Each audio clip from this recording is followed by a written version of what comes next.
उसके ऊपर जो बीएनएस की जो धाराएँ है, एक से एक बीएनएस की धाराएँ लगनी चाहिए, उसके ऊपर कड़ी से कड़ी धाराएँ लगनी चाहिए। इस तरीके से कोई भी इंसान कल को ये ना सोचे कि दोबारा टिप्पणी करने से पहले कि भाई मैंने इस तरीके से क्यों बोला। ये वो जिहादी सूअर हैं, ऐसे लोग कभी आतंकवादियों को आतंकवादी नहीं बोलते। ऐसे लोग हमास के लिए छाती पीटते हैं जो कि विदेशी आतंकवादी हैं। ऐसे लोग हिजबुल्लाह का समर्थन करते हैं। ऐसे लोग अजमल कसाब के लिए छाती पीटते हैं हमारे भारत में रहते हुए। तब तक लड़ते रहेंगे जब तक ये मोहम्मद आमिर मंसूरी नाम का दल्ला जेल के सलाखों के पीछे ना हो जाए, जब तक इसके ऊपर कड़ी कार्रवाई ना हो जाए, जब तक इसके आने वाली 7 पुश्तें ना याद रखें कि दोबारा अगर किसी नॉर्थ ईस्ट के भाई या बहन पे टिप्पणी करेंगे तो हमारी नस्लें खत्म हो जाएगी, तब तक हम इसके खिलाफ आवाज उठाते रहेंगे। कि भैया जी ये चाइनीज पुलिस खड़ी है, क्यों वो नॉर्थ ईस्ट क्या नॉर्थ ईस्ट भारत का हिस्सा नहीं है? या शर्जील इमाम ने जो बोला था कि नॉर्थ ईस्ट को अलग कर देना चाहिए भारत से, तो वही विचारधारा आपके अंदर है? तभी एक व्यक्ति है जिसका नाम है मोहम्मद आमिर मंसूरी, उसने बहुत गंदी टिप्पणी करी है दिल्ली पुलिस के जो हमारे जवान हैं, जो वहाँ प्रोटेस्ट साइट में उन लोगों के लिए सिक्योरिटी प्रदान कर रहे हैं। वहाँ पर कुछ नॉर्थ ईस्ट के जो हमारे पुलिस ऑफिसर्स थे उनके खिलाफ उसने बहुत गंदे बयान दिए। उसने बोला उनको चाइनीज़ पुलिस, उसने बोला है कि चाइनीज़ पुलिस मेरे से चाइनीज़ में बात करती है। तो ये सब मद्देनज़र रखते हुए जिस तरीके से बहुत सारी वीडियो सोशल मीडिया पर वायरल हो रही है, सबकी भावनाओं को बहुत ठेस पहुंच रही है। ठीक है, मैं इस देश का एक नागरिक हूँ, ठीक है, हम सब इस देश के नागरिक हैं, एक सम्मानित नागरिक है, हम लोग टैक्स पेयर है इस देश के लिए।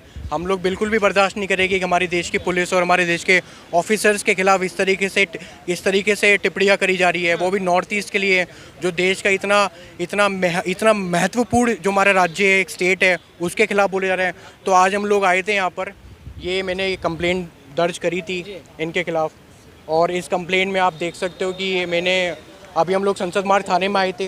संसद मार्ग थाने में आने के बाद अब हमें पता चला है कि हमें अभी आईटी सेल के जो पुलिस ऑफिस जो है ऑफिस, वहाँ पर हमें जाना है। अभी वहाँ पर जाएंगे हम, उनके सामने ये रखेंगे कि सर आप इस चीज़ की कंप्लेन करो, एफआईआर दर्ज करो। एफआईआर के बाद जो एक्यूज़ है उसको जल्दी से जल्दी आप गिरफ्त में लो, उसके ऊपर कड़ी से कड़ी कानूनी कार्रवाई करी जाए। उसके ऊपर जो बीएनएस की जो धाराएँ है, एक से एक बीएनएस की धाराएँ लगनी चाहिए, उसके ऊपर कड़ी से कड़ी धाराएँ लगनी चाहिए। इस तरीके से कोई भी इंसान कल को ये ना सोचे कि दोबारा टिप्पणी करने से पहले कि भाई मैंने इस तरीके से क्यों बोला, इस तरीके से तुम देश में अराजकता क्रिएट कर रहे हो। लेकिन सर वहाँ पे जिस तरीके से पुलिस तैनात है, पुलिस ने भी बयान को सुना होगा, वो खुद भी कार्रवाई कर सकती थी, आपको शिकायत क्यों करनी पड़ रही है? देखिए सर, इस देश में जब तक आप एक ऑफिशियल कंप्लेंट लेके आप नहीं जाओगे तो वो कंप्लेन की उसकी कोई महत्वता नहीं होगी। आप ये समझना पड़ेगा। सोशल मीडिया में तो दुनिया भर की वीडियो वायरल हो रही है। ये जो सीजीबी का प्रोटेस्ट आप वहाँ सुन रहे हो, वहाँ नीट के स्टूडेंट्स के लिए थोड़ी हो रहा है। वहाँ टारगेट करे जा रहे हैं किसानों को, वहाँ टारगेट करे जा रहे हैं मोदी को, वहाँ टारगेट करा जा रहा है हिंदुत्व को, वहाँ टारगेट करा जा रहा है ब्राह्मणवादी को, वहाँ टारगेट करा जा रहा है क्या कहते हैं देश के जो हमारे जो पूर्व जो हमारे सेनानी थे, क्या जो हमारे जो कार्यकर्ता थे, उनके ऊपर वहाँ उमर खालिद की टिप्पणी करी जा रही है। वहाँ पर थोड़ी ये लोग इस तरीके से नीट के स्टूडेंट को लेकर मुद्दा उठा रहे हैं। आप देखिए ये अभिजीत के, सौरभ दास और ये जो विजेता दहिया है, ये लोग प्रोटेस्ट करा रहे हैं। इनको नहीं पता कि इनके प्रोटेस्ट में इस तरीके से एंटी सोशल एलिमेंट आ रही है, जो देश की पुलिस और देश की जनता के खिलाफ इतने गंदे टिप्पणियाँ कर रही है, वो भी नॉर्थ ईस्ट के पुलिस ऑफिसर्स के लिए। जी बताइए। पत्रकार महोदय, मोहम्मद आमिर मंसूरी ये वो जिहादी सूअर हैं, ऐसे लोग कभी आतंकवादियों को आतंकवादी नहीं बोलते। ऐसे लोग हमास के लिए छाती पीटते हैं जो कि विदेशी आतंकवादी हैं। ऐसे लोग हिजबुल्लाह का समर्थन करते हैं। ऐसे लोग अजमल कसाब के लिए छाती पीटते हैं हमारे भारत में रहते हुए।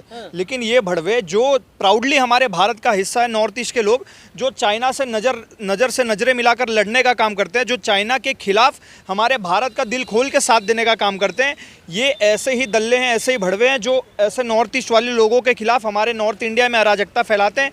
और फिर नॉर्थ ईस्ट वाले लोगों को लगता है कि सारे नॉर्थ इंडियन ऐसे होते हैं। तो मैं अपने नॉर्थ ईस्ट के भाइयों को बताना चाहता हूं कि सारे नॉर्थ इंडियन ऐसे नहीं होते। हम जैसे नॉर्थ इंडियन हैं जो आज भी आपके लिए डंके की चोट पर लड़ रहे हैं और अपने आखिरी सांस तक लड़ते रहेंगे, और तब तक लड़ते रहेंगे जब तक ये मोहम्मद आमिर मंसूरी नाम का दल्ला जेल के सलाखों के पीछे ना हो जाए, जब तक इसके ऊपर कड़ी कार्रवाई ना हो जाए, जब तक इसके आने वाली 7 पुश्तें ना याद रखें कि दोबारा अगर किसी नॉर्थ ईस्ट के भाई या बहन पे टिप्पणी करेंगे तो हमारी नस्लें खत्म हो जाएगी, तब तक हम इसके खिलाफ आवाज उठाते रहेंगे। लेकिन सर हुए तो कहते हैं प्रोटेस्ट में हर किसी की सुविधा की बात की जाती है, पूरे देश भर के छात्रों के लिए आवाज उठ रहे हैं, आप कह रहे हैं कि वहाँ पे बांटा जा रहा है। पत्रकार महोदय, नॉर्थ ईस्ट के जो हमारे वहाँ पर जवान लगे हुए हैं, उन्हीं की सुरक्षा में, कॉकरोचों की सुरक्षा में, उनको जाकर ये बोल देना कि ये चाइनीज है। मैंने खुद अपने कानों से इनको चाइनीज में बोलते हुए सुना, भड़वे तुझे पता है चाइनीज भाषा क्या होती है?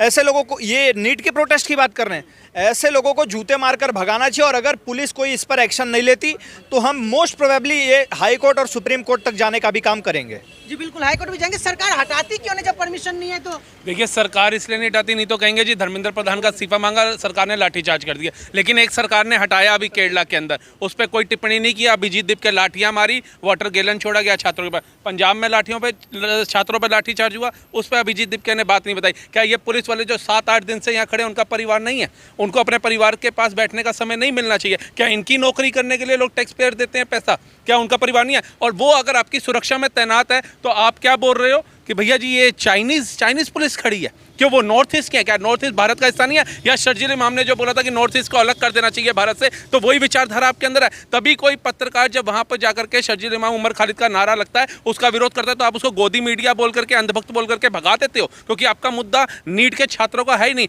आपका मुद्दा है इस देश की सेना को परेशान करना, पुलिस को परेशान करना, जनता को परेशान करना, और मोदी के खिलाफ नारे लगाना, RSS के खिलाफ नारे लगाना, और उमर खालिद और शर्जील इमाम को एक महान इंसान बताना। कानून व्यवस्था बनाना भी सरकार का काम है। जब अभिजीत दीपके भी शेम कर रहा है। Shame police, Delhi police, shame police, Delhi police, shame. Sir ये दिल्ली पुलिस का इनके खाते के लिए क्या? दिल्ली पुलिस का इनके लिए क्या? दिल्ली पुलिस का परिवार नहीं है क्या? हाँ, दिल्ली पुलिस का परिवार नहीं है क्या? वो किसके लिए? एक बात बताइए, 8 घंटे की ड्यूटी, 12 घंटे की ड्यूटी वो 20-20 घंटे निभा रहे हैं, बिना सोए खाए पिए पूरी रात जाग रहे हैं। वो पागल थोड़ी ना है, परिवार तो उनका भी है भाई। तो सरकार लाठीचार्ज करके हटवा क्यों नहीं? सर पंजाब वाली सरकार नहीं है ना, कर्नाटका वाली सरकार नहीं है, इधर ये कैसे अपमान कर देंगे दिल्ली पुलिस का? हम नहीं सहन करेंगे, FIR दर्ज करवा के रहेंगे, और बिल्कुल दिल्ली पुलिस के साथ हैं हम। जी बोलिए सर। सर हम तो यही कहते हैं कि देश के कानून मंत्री किरण रिजिजू को जो है इसमें जो है देखना चाहिए, और सुनील देवधर जी जो नॉर्थ ईस्ट के हैं, इन सबको इस ऐसे कृत्य पर जो है टिप्पणी करनी चाहिए, और जिसने भी ऐसा कृत्य किया है उसको जो है तुरंत उस पर कार्रवाई होनी चाहिए। हम तो ये चाहते हैं। पुलिस के साथ खड़े हैं हम, नॉर्थ ईस्ट के युवाओं के और महिलाओं के साथ खड़े, बच्चों के साथ खड़े।